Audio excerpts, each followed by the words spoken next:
जय हिंद, वंदे मातरम। दोस्तों, आज हम पढ़ेंगे विज्ञान कक्षा 9 का अध्याय क्रमांक 1, जिसमें पाठ का नाम है हमारे आसपास के पदार्थ। प्रकृति में कई प्रकार के पदार्थ विद्यमान हैं जिनको हम देखते हैं। इन्हीं पदार्थों के बारे में आज हम विस्तृत अध्ययन करेंगे। पदार्थ को भौतिक अवस्था के आधार पर कितने भागों में विभाजित किया गया है, रासायनिक अवस्था के आधार पर कितने भागों में विभाजित किया गया है, ठोस द्रव गैस क्या है, आदि चीज़ों के बारे में अध्ययन करेंगे। और हाँ दोस्तों, सबसे अहम महत्वपूर्ण बात यह है कि हम इस टॉपिक के अंत में क्वेश्चन आंसर भी सॉल्व करेंगे, इसलिए वीडियो के अंत तक बने रहें। चलिए तो शुरू करते हैं कि पदार्थ होता क्या है। पदार्थ वह वस्तु जो स्थान घेरता हो, क्या करता हो, स्थान घेरता हो, द्रव्यमान हो और उसका अनुभव हम ज्ञानेंद्रियों के द्वारा कर पाएं, उसे हम पदार्थ कहते हैं। जैसे जल, हवा, लकड़ी, पहाड़। यानी कि वह सब जो भी क्या हो, स्थान घेरे, द्रव्यमान हो, ज्ञानेंद्रियों के द्वारा उनका हम अध्ययन कर पाएं, वह क्या कहलाता है, पदार्थ कहलाता है। चलिए तो अब हम शुरू करते हैं पदार्थ की अवस्थाएं, यानी कि पदार्थ को कितने भागों में विभाजित किया गया है। पदार्थ को दो भागों में विभाजित किया गया है। पहली है भौतिक अवस्था और दूसरी है रासायनिक अवस्था। भौतिक अवस्था के आधार पर पदार्थों को ठोस, द्रव और गैस में विभाजित किया गया है। रासायनिक अवस्था की बात करें तो हम इसका अध्ययन अध्याय क्रमांक 2 में करेंगे। तो बात करते हैं भौतिक अवस्था की, जो सॉलिड, लिक्विड और गैस है। यह होता क्या है?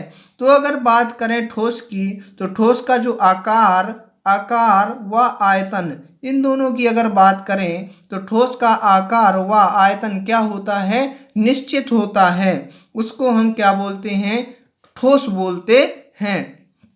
द्रव की अगर बात करें तो द्रव का आकार निश्चित नहीं होता है, परंतु आयतन निश्चित होता है, उसे हम क्या कहते हैं, द्रव कहते हैं। गैस की बात करें तो इसका आकार व आयतन अनिश्चित होता है, उसे हम गैस कहते हैं।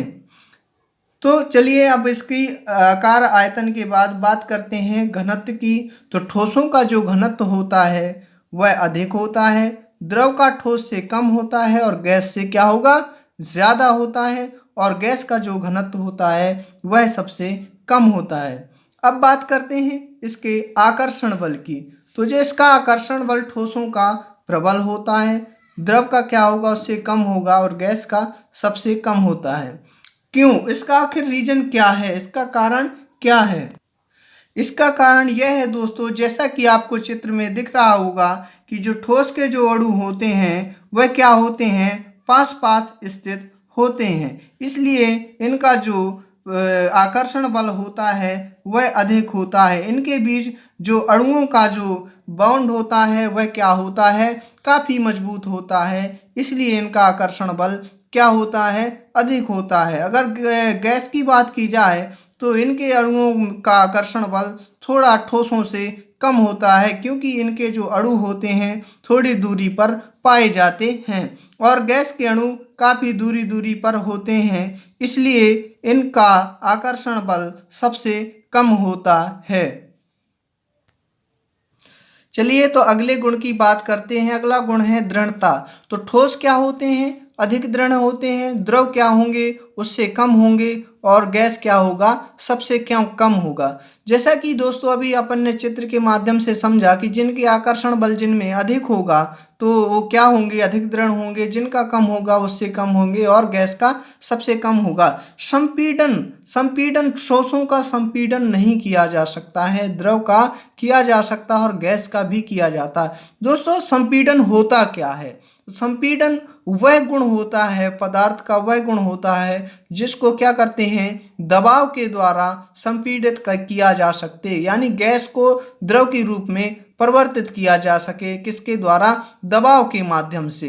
वह गुण क्या कहलाता है? बच्चों मैंने आपको ऐसा इसलिए समझाया है क्योंकि आप परिभाषा के तौर पर भी इसको बना सकते हैं और कई बार क्या होता है इन दोनों में या तीनों में अंतर पूछ दिया जाता है, तो आप उसको भी इस तरीके से अगर याद करते हैं तो आसानी से याद हो जाएगा। इसलिए मैंने इनको तीनों को अंतर के रूप में आपको समझाया है। तो बच्चों अब हम आगे बढ़ते हैं। आपने देखा होगा कि जल जो है वह क्या होता है, तीनों रूपों में पाया जाता है। जल क्या होता है, तीनों रूपों में पाया जाता है और इसको आप आसानी से समझ सकते हैं। जैसा कि देखा होगा आपने कि जो बर्फ होती है वह क्या होती है, ठोस अवस्था में होती है। अगर जल की बात करें तो जल क्या है, द्रव अवस्था में होता है। और इसी जल को यदि एक बेल जार में रख के इसको बर्नर की सहायता से यदि गर्म करते हैं तो इसमें क्या होती है, वाष्प निकलने लगती है जो एक गैस का रूप है। अतः यदि आपसे पूछा जाता है कि ऐसा कौन सा पदार्थ है जो तीनों अवस्थाओं में पाया जाता है तो वह है जल। ठीक है, तो स्टूडेंट्स अब हम बात करेंगे एक फैक्ट होता है जो अक्सर एग्जाम में पूछा जाता है, वह होता है एलपीजी। एलपीजी का फुल फॉर्म पूछ दिया जाता है या इसको ऑब्जेक्टिव टाइप क्वेश्चन में भी पूछा जाता है। तो एलपीजी है क्या, एलपीजी का फुल फॉर्म क्या होता है, यह क्वेश्चन पूछा जाता है।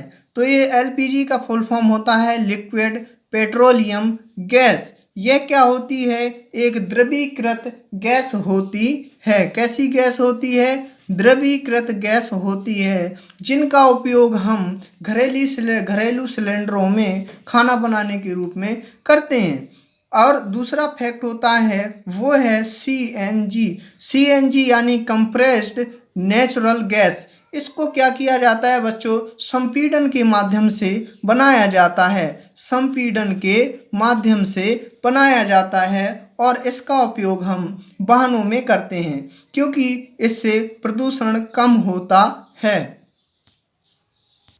अगली बात आपको याद रखने योग्य बात यह है कि हमने आपको अभी पढ़ाया कि भौतिक अवस्था के आधार पर पदार्थ तीन प्रकार के होते हैं, ठोस द्रव गैस। परंतु अब पदार्थ की चौथी और पांचवी अवस्था भी हो गई हैं। जैसे कि चौथी अवस्था जो होती है उसको प्लाज्मा कहा जाता है, ये हमारी सेल्स में पाए जाती हैं। और पांचवी अवस्था के रूप में अब बोस आइंस्टीन कंडेंसेट को माना गया है। इसकी खोज का जो श्रेय हमारे भारतीय वैज्ञानिक सत्येंद्रनाथ बोस को जाता है। सत्येंद्रनाथ बोस को जाता है। ये अंतरिक्ष में पाया जाने वाला पदार्थ है। इसको पदार्थ की पांचवी अवस्था के रूप में माना गया है। अब दोस्तों बात करते हैं अमेजिंग फैक्ट की। जैसा कि सबसे पहले मैंने लिया है, आपकी पुस्तक में दिया गया है रबर। रबर क्या है, अब आप कहेंगे कि रबर ठोस जो होते हैं वो कठोर होते हैं, तो सर रबर को खींचने पर क्या होता है, वह फैल जाती है। तो इसका रीजन क्या है, तो स्टूडेंट मैं आपको बता दूं रबर ठोस का ही उदाहरण है क्योंकि ठोस का एक गुण होता है क्रिस्टलीकरण। यदि आप रबर को ज़्यादा खींचते हैं तो वह टूट जाता है, इसलिए रबर जो है ठोस का उदाहरण है। अगर बात दूसरा फैक्ट है शक्कर में बर्तन में, यदि कोई मान लीजिए आप शक्कर को गिलास में भर देते हैं तो क्या होता है, गिलास का आकार ले लेता है। जैसा कि हमने गैस के उसमें पढ़ा है कि गैस का आयतन और द्रव का आयतन क्या होता है, निश्चित होता है। तो आप कहेंगे कि शक्कर को भर दें गिलास में तो उसका भी आयतन निश्चित तो नहीं, क्योंकि वह आकार इसलिए लेता है क्योंकि उसके कणों का जो आकार है वह निश्चित है, भले ही उसको गिलास में भरने पर उसका आयतन अलग हो जाता है। अगला है दोस्तों स्पंज। स्पंज की अगर बात करें तो स्पंज में क्या होता है, ये जो गद्दा यानी फोम होता है उसको दबाने पर क्या होता है, वह दब जाता है यानी कि संपीड़ित हो जाता है। तो आप कहेंगे कि सर स्पंज जो है वो ठोस है परंतु उसमें स्पंजन का गुण पाया जाता है। तो क्यों, स्पंज है क्या, स्पंज में क्या होता है, ऐसे कोई छोटा सा फोम होता है ऐसा, और उसमें क्या होते हैं छोटे छोटे छिद्र पाए जाते हैं जिनमें हवा भरी रहती है, इसलिए उसको दबाते हैं तो वह आसानी से क्या होता है, दब जाता है, इसलिए उसमें संपीड़न का गुण संभव है। अच्छा तो बच्चों मैं उम्मीद करता हूँ कि मैंने जो पढ़ाया वो आपके समझ में आया होगा। अब हम बढ़ते हैं आपके अभ्यास प्रश्न की ओर, जो आपकी पाठ्य पुस्तक पृष्ठ क्रमांक 6 में प्रश्न दिए गए हैं। उसमें सबसे पहले दिया गया है घनत्व की परिभाषा। तो घनत्व बराबर हो, आपको सूत्र पता होगा, घनत्व बराबर होता है द्रव्यमान बटे आयतन।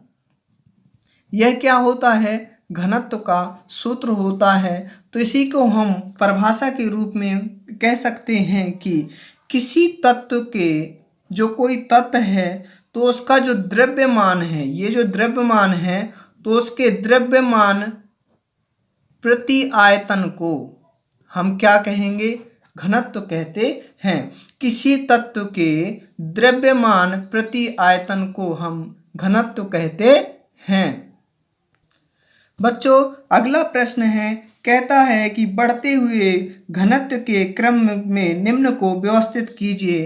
तो इसमें सबसे पहला जो होगा वो वायु होगा, दूसरे नंबर पे होगा चिमनी का धुआं, तीसरे नंबर पे रुई होगा, चौथे नंबर पर जल, पांचवा शहद, छठवां जो होगा चौक, और सातवें नंबर पर आपका आएगा लोहा। अब बच्चों, प्रश्न क्रमांक 2 कहता है कि पदार्थ की विभिन्न अवस्थाओं के गुणों में होने वाले अंतर को सारणीबद्ध कीजिए। इसलिए बच्चों, मैंने आपको ठोस, द्रव और गैस को सारणीबद्ध तरीके से समझाया था। अगला प्रश्न बी नंबर पे है, कहता है निम्न पर टिप्पणी कीजिए। तो दृढ़ता दिया गया है। तो दृढ़ता का मतलब क्या होता है? मजबूती। दृढ़ता से तात्पर्य आपका है मजबूती, यानी कि ठोसों का वह गुण जिसमें कोई बाहरी बल के बाद भी वह क्या होते हैं? अपने आकार को निश्चित करने में सफल होते हैं, उसको क्या कहते हैं? दृढ़ता कहते हैं। यानी कि ठोसों का वह गुण जो बाहरी बल के बाद भी क्या करें? मजबूती बनाए रखें, उसे हम दृढ़ता कहते हैं। बच्चों, अगला टॉपिक है संपीड़ता। संपीड़ता क्या होती है? संपीड़ता वह होती है कि जैसे कि ये मान लीजिए ठोसों का तो क्या होता है? संपीड़न करना संभव नहीं होता है। तो क्या होता है कि ये मान लीजिए द्रव के कण हैं, वो थोड़ी थोड़ी दूर स्थित होते हैं। तो इनमें जो इंटरस्टेडियल स्पेस, अंतराकाशीय अवकाश पाया जाता है, इसको हम क्या करते हैं? दबाव के द्वारा घटाया जाता है। यह गुण क्या कहलाता है? जो घटाया जाता है, इस गुण को हम संपीड़न कहते हैं। आसानी से समझें बच्चों कि द्रवों में जो अंतराकाशीय अवकाश पाया जाता है, उसको दबाव के माध्यम से घटाया जाता है, उसे हम संपीड़न कहते हैं। एलपीजी एक इसी का उदाहरण है। अगला गुण है तरलता। तो तरलता, जैसा कि नाम से ही आपको निश्चित हो रहा होगा कि तरलता जो होता है, तो यह क्या होता है? बहने का जो गुण होता है उसी को तरलता कहते हैं। बहने के गुण को ही क्या कहेंगे? तरलता कहते हैं। यानी कि द्रवों में बहने का गुण पाया जाता है और गैसों में भी पाया जाता है। द्रव और गैस दोनों में पाया जाता है बहने का गुण। अगला है बर्तन में गैस का भरना। तो स्टूडेंट, हम आपको बता दें, जैसे कि ये मान लीजिए कोई बर्तन है, इसमें आप गैस भरेंगे तो ये क्या होगा? उस बर्तन का पूरा आकार घेर लेगा। क्यों घेर लेगा? क्योंकि उसमें क्या होता है? आकर्षण बल जो होता है, आकर्षण बल उसका क्या होता है? नगण्य होता है। नगण्य का मतलब होता है ना के बराबर। इसलिए इसके जो अणु होते हैं, उसको चाहे छोटा बर्तन हो या बड़ा बर्तन हो, उसमें क्या होंगे? उसको पूरा तरीके से घेर लेते हैं। अगला गुण है बच्चों आकार। आकार क्या होता है? किसी पदार्थ के द्वारा जो क्या होता है? स्थान घेरा जाता है, उसी को हम क्या कहते हैं? आकार कहते हैं। जैसे कि हम कहें कि ये मान लीजिए कोई गिलास है, इसमें क्या करें? यदि हम जल भर लेते हैं तो ये क्या होता है? उसी गिलास के आकार का हो जाता है। तो उसी को हम क्या बोलेंगे? आकार बोलेंगे। यानी कि पदार्थ का वह गुण जिसमें वह स्थान घेरता है, वह क्या कहलाता है? आकार कहलाता है। अब अगला है गतिज ऊर्जा। गतिज ऊर्जा यानी कि गति के द्वारा उत्पन्न ऊर्जा को ही हम क्या कहते हैं? गतिज ऊर्जा कहते हैं। गति के द्वारा ही उत्पन्न ऊर्जा को हम गतिज ऊर्जा कहते हैं। गति का जो एसआई मात्रक होता है वह जूल होता है। गति का एसआई मात्रक जूल होता है। जैसे कि मान लीजिए जब गेंद को क्या किया जाए, बैट के द्वारा मारा जाए तो उससे जो उत्पन्न होने वाली एनर्जी होती है उसी को हम गतिज ऊर्जा कहते हैं। गतिज ऊर्जा का सूत्र जो होता है ke बराबर 1/2 mv² होता है।